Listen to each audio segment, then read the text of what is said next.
ভাবতেও অবাক লাগতেছে যে আমি এটা এত দিন পরে করতেছি, অলমোস্ট 3 বছর পরে। তো হাই, কি অবস্থা সবার?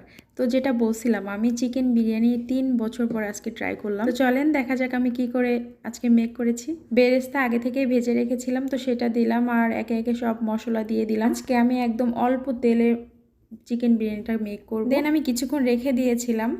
তারপর ভাজা আলুগুলো আমি এর ভিতরে দিয়ে দিলাম। আমি মূলত লাল লাল করে আলু আগে ভেজে রাখি, এতে হয় কি কালারটা খুব সুন্দর আসে।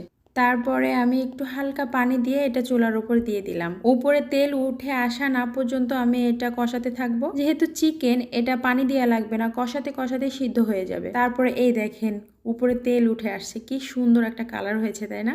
কিছুক্ষণ আরও আমি কষাবো, দেন চাল দিয়ে দিই। আজকে পোলাও চালটা আমি ভেজে রাখিনি, ধুয়ে জাস্ট পানি ঝরিয়ে রাখছি, ওটাই দিয়ে দিব। তারপর আমি চালটা দিয়ে দিলাম, কিছুক্ষণ নাড়াচাড়া করে পানিটাও দিয়ে দিব। যতটুকু চাল নিয়েছি তার থেকে 1 বা 2 পট পানি আমি কম দিব। নাও আমার বিরিয়ানি রেডি। লাস্টের ক্লিপগুলো আমি নিতে পারি নাই। আজকে বিরিয়ানিটা একদম অল্প মশলায় করেছি, তো কোনো তেল চিটচিটা নাই, এত সুন্দর হয়েছে।